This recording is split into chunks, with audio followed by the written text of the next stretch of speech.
आज का हमारा टॉपिक है critical thinking.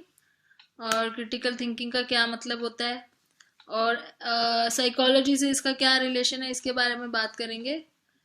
According to Beyer, critical thinking means reason judgments. Critical thinking का मतलब है जब आप कोई जजमेंट करते हो या फिर कोई डिसीजन लेते हो जिसके पीछे रीजन होना चाहिए। और रीजन का मतलब यह है कि वो रीजन लॉजिकल होना चाहिए और वेल थॉट आउट होना चाहिए। लॉजिकल और वेल थॉट आउट का मतलब आपके जो डिसीजंस है आपने जितने भी लिए हैं सोच समझ कर लिए हैं, क्रिटिकली थिंक करके लिए हैं और वो बहुत ज्यादा लॉजिकल है, उसके पीछे कोई लॉजिक है या फिर बहुत सोच समझ के लिए हुए हैं, उसको बोलते हैं क्रिटिकल थिंकिंग। एक लाइन और यहाँ पे इंपॉर्टेंट है ये वाली, critical thinking also includes ability to ask and seek answers for critical questions. आप क्वेश्चंस, आपने जो चीज सुनी है उसके बारे में या जो आप पढ़ रहे हो उसके बारे में या लाइफ में आपके साथ जो जो भी चीजें आप एक्सपीरियंस करते हो उसके बारे में अगर आपके अंदर एबिलिटी है कि क्वेश्चंस पूछो कि ये क्यों हो रहा है, क्या कैसे हो रहा है, आंसर्स ढूंढने की कोशिश करो, इंपॉर्टेंट क्वेश्चंस के आंसर ढूंढने की कोशिश करते हो, तो उसको क्रिटिकल थिंकिंग बोलते हैं। जैसे सपोज यहाँ एक एग्जांपल जो दिया है कि कोई रिसर्च आप करते हो तो आप उसमें सोचो कि is someone paying you to do this research, कि क्या आप किसी की पेमेंट की वजह से वो रिसर्च कर रहे हो या आपका इंटरेस्ट है उसमें कोई, या फिर उसके लिए आपके पास एक अच्छे एविडेंस है। तो कोई भी बात हो, नॉर्मल से नॉर्मल भी का कोई बात हो, अगर आप उसके पीछे का रीजन लॉजिकली सोचते हो कि ये हम क्यों कर रहे हैं और इसके पीछे क्या रीजंस हैं, तो उसको बोलते हैं क्रिटिकल थिंकिंग। मतलब आप क्रिटिकली उसको सोच रहे हो। जनरली लोग क्रिटिकल को नेगेटिव सेंस में लेते हैं कि क्रिटिकली आप एग्जामिन कर रहे हो तो लोग सोचेंगे कि आप बहुत नेगेटिवली सोच रहे हो, आप कुछ ज्यादा ही कमियां निकालने की कोशिश कर रहे हो उस बात में। बट नेगेटिव नहीं होता है, इसका मतलब होता है कि आप किसी चीज के ऊपर थोड़ा ज्यादा सोच रहे हो, वो पॉजिटिव भी हो सकता है और आप ज्यादा डिटेल में सोच रहे हो। So there are 4 basic criteria for critical thinking that people should remember. ये कह रहे हैं कि जब हम क्रिटिकल थिंकिंग करते हैं तो हमें 4 चीजों का ध्यान रखना चाहिए। और उसमें से जो पहला पॉइंट है वो ये है that there are few truths about that do not need to be subjected to testing. कुछ ऐसी चीजें होती हैं जिसको टेस्टिंग की जरूरत नहीं होती। जैसे सपोज आप रिलीजियस बिलीव्स की बात कर लो, जो लोगों का फेथ है अपने रिलीजन के ऊपर, उसमें क्या है, सपोर्टिंग एविडेंस नहीं है लेकिन फिर भी बिलीफ बहुत ज्यादा है लोगों का। तो questions that can be investigated empirically should be examined using scientific methods. अब ये एम्पिरिकली वर्ड का यहाँ पे मतलब है कोई ऐसी चीज जिसको आप ऑब्जर्वेशन से देख सकते हो और आप अपने एक्सपीरियंस से देख सकते हो। ठीक है, कोई भी ऐसी चीज जिसके ऊपर आप ऑब्जर्वेशन या एक्सपीरियंस करके उसको आप एग्जामिन कर सकते हो। तो यहाँ पे ये बोल रहे हैं जैसे कि कुछ ऐसे क्वेश्चंस होते हैं, कुछ ऐसी चीजें होती हैं जिनको एम्पिरिकली भी एग्जामिन करना चाहिए और थोड़ा साइंटिफिकली भी एग्जामिन करना चाहिए। हर चीज के लिए एविडेंस थोड़ा सा नहीं बन पाता है। मतलब जैसे सपोज ये रिलीजियस बिलीफ की बात कर रहे हैं यहाँ पे, तो जो लोगों के रिलीजियस बिलीफ हैं उसके पीछे कोई पर्टिकुलर एविडेंस नहीं है, जो अपने अपने बिलीफ है उनके रिलीजन के। जैसे सपोज कोई अपने गॉड को जो लोग मानते हैं या जो ये जानते हैं कि ये पर्टिकुलर कुछ कुछ गॉड्स हैं जो एग्जिस्ट करते थे और वो उनकी पूजा करते हैं, तो उसके पीछे कोई एविडेंस नहीं है, लेकिन एम्पिरिकली ये चीज जो है ऑब्जर्व होती आ रही है, सालों से एक्सपीरियंस कर रहे हैं हम सब लोग, तो हम उसको एज अ ट्रुथ ही लेके चलते हैं क्योंकि हम उसको साइंटिफिकली चेक नहीं कर सकते। These are more examples of those important questions to ask when thinking critically. और भी इसमें एग्जाम्पल्स हैं, जैसे suppose for example many people still believe that astrology of the study of the supposed influence of the stars and planets on the birth of an infant. Astrology भी आप जैसे जानते ही हो कि लोग जैसे कोई छोटा बच्चा होता है तो उसकी कुंडली वगैरह बनाने के लिए जाते हैं, तो ये सब चीजें लोग मानते हैं जबकि इसका कोई साइंटिफिक प्रूफ नहीं है, लेकिन स्टिल इसको एक वो ट्रूथ माना जाता है। कोई आप इसको वो नहीं कर सकते, चैलेंज नहीं कर सकते, सब लोग इसको एक सच मानते हैं। तो इसमें क्या है, इस चीज की टेस्टिंग नहीं हुई है, इसको हमने साइंटिफिकली भी चेक नहीं करा है कि एस्ट्रोलॉजी में कितना ठीक है कितना गलत है, इसके पीछे कोई ट्रूथ नहीं है, साइंटिफिक फैक्ट नहीं है, लेकिन फिर भी इसको माना जाता है। तो ऐसी चीजों में क्रिटिकल थिंकिंग करना बहुत ज्यादा जरूरी होता है। आप हर चीज को एम्पिरिकली नहीं देख सकते, मतलब सिर्फ ऑब्जर्व करके या एक्सपीरियंस से, थोड़ा बहुत साइंटिफिकली टेस्ट करना भी जरूरी होता है। तो यहाँ पे इस टॉपिक का यही मतलब है कि there are very few truths that do not need to be subjected to testing. कुछ ऐसे भी ट्रूथ्स हैं या फैक्ट हैं जिनको टेस्टिंग की जरूरत नहीं होती, लेकिन फिर भी वो एक तरीके से फैक्ट्स हो जाते हैं।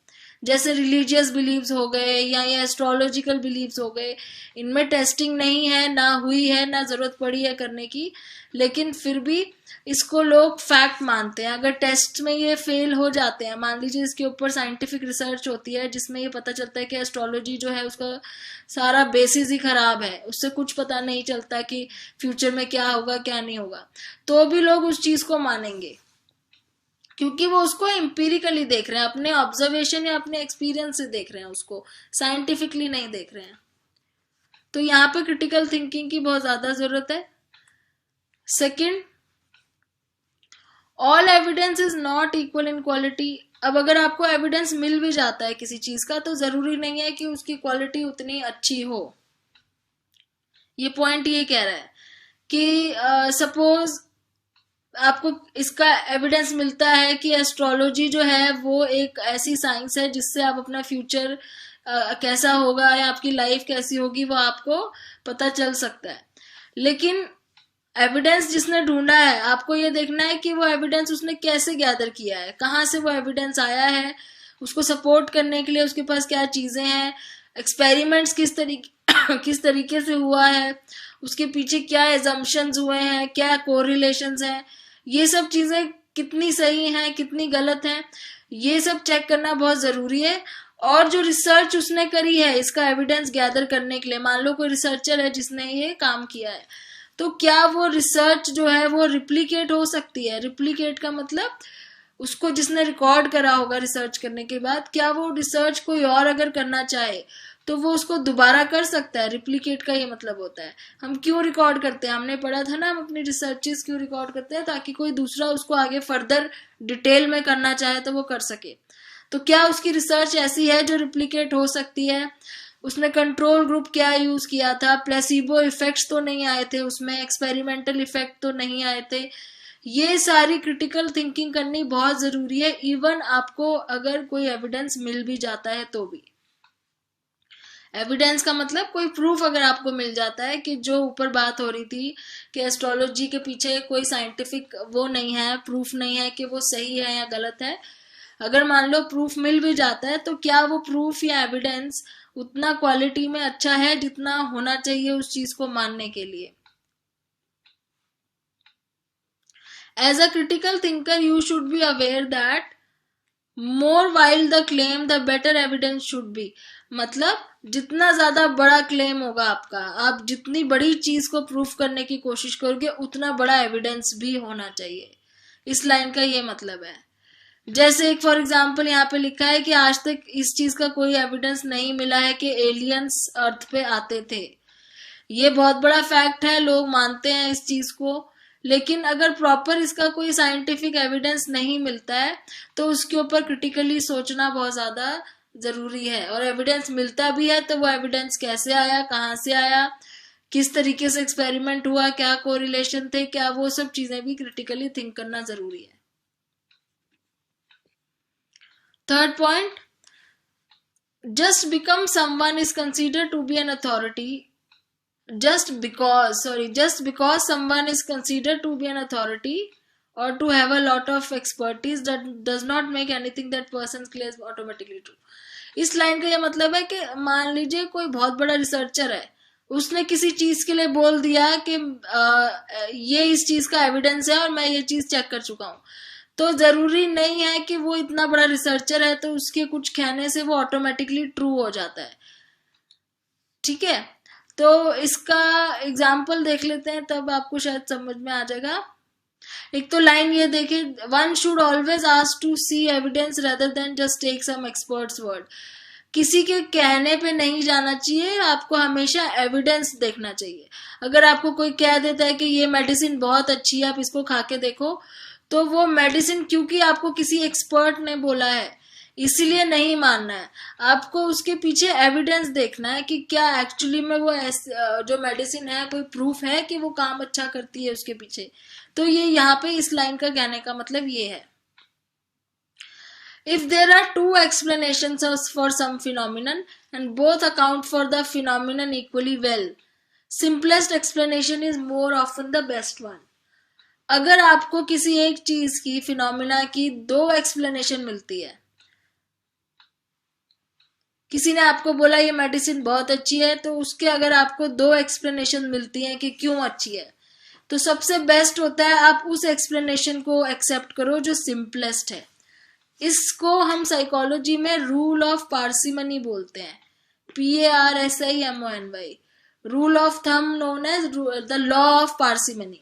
इसका मतलब यही होता है कि अगर किसी चीज के पीछे आपको दो एविडेंस मिल जाते हैं, तो उसमें से जो सबसे सिंपल वाला एविडेंस होगा, सिंपलेस्ट जो एविडेंस होगा, उसको आप एक्सेप्ट करोगे, जो समझने में आसान होगा और जो सबसे सिंपल होगा।